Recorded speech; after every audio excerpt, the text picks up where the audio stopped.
অতি কেন্দ্রিকতা নিয়ে আমরাও প্রশ্ন তুলেছি বহু সময়। আমরাও কংগ্রেসের সরকারের বিরুদ্ধে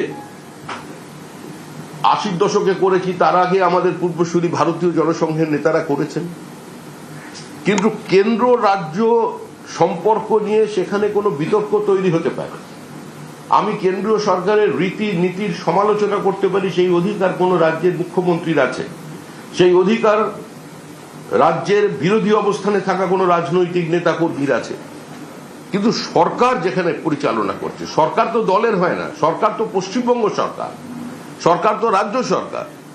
রাজ্য কেন্দ্রের বিরুদ্ধে এ ধরনের যুদ্ধ ঘোষণা এবং কার্যত যদি এটা চলতে থাকে, তো আগামী দিনে পুলিশ যেখানে যাবে মানুষ সেখানে আক্রমণ করবে।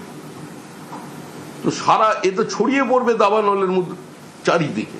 সারা ভারতবর্ষে যদি এই পরিস্থিতি তৈরি হয়, তাহলে সেটা কি গণতান্ত্রিক ব্যবস্থার প্রতি অত্যন্ত সুখকর হবে? ভারতবর্ষ ব্রিটিশ স্বাধীনতা নেওয়ার পর অনেকে বলেছিলেন যে ভারতবর্ষ তার স্বাধীনতাকে, তার গণতান্ত্রিক ব্যবস্থাকে ধরে রাখতে পারবে না, কিন্তু ভারতবর্ষ এখনো অটুট আছে।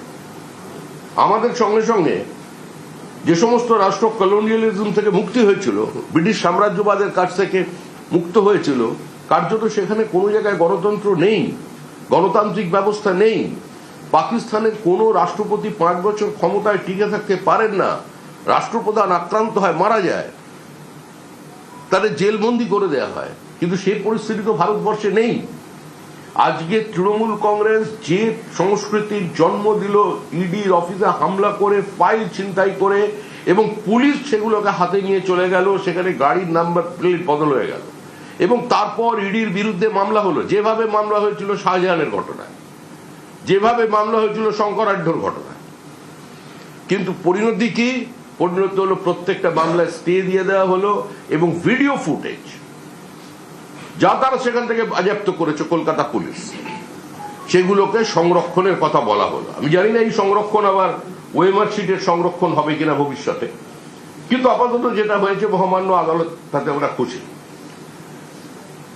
দুর্ভাগ্যের বিষয় এটাই, একজন প্রবীণ প্রথিতযশা আইনজীবী, সাংসদ, নির্বাচিত জনপ্রতিনিধি তৃণমূল কংগ্রেসের পক্ষ থেকে কালকে হাইকোর্ট এবং সুপ্রিম কোর্টের বিতর্ক নিয়ে যে মন্তব্য করলেন, তাতে তিনি গোটা পশ্চিমবঙ্গেও নয়, সারা দেশের বিচার ব্যবস্থাকেই প্রশ্নচিহ্নের সামনে দাঁড় করিয়ে দিলেন।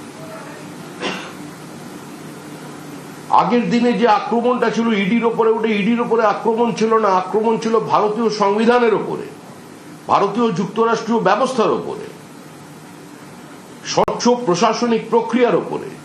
আর গতকালে সাংবাদিকদের বিবৃতি দিতে গিয়ে সেই সাংসদ যা বললেন, সেটা তিনি সরাসরি বলে দিলেন, মানে সুপ্রিম কোর্টের বিশ্বাসযোগ্যতা নিয়ে প্রশ্ন তুলে দিলেন গতকালকে।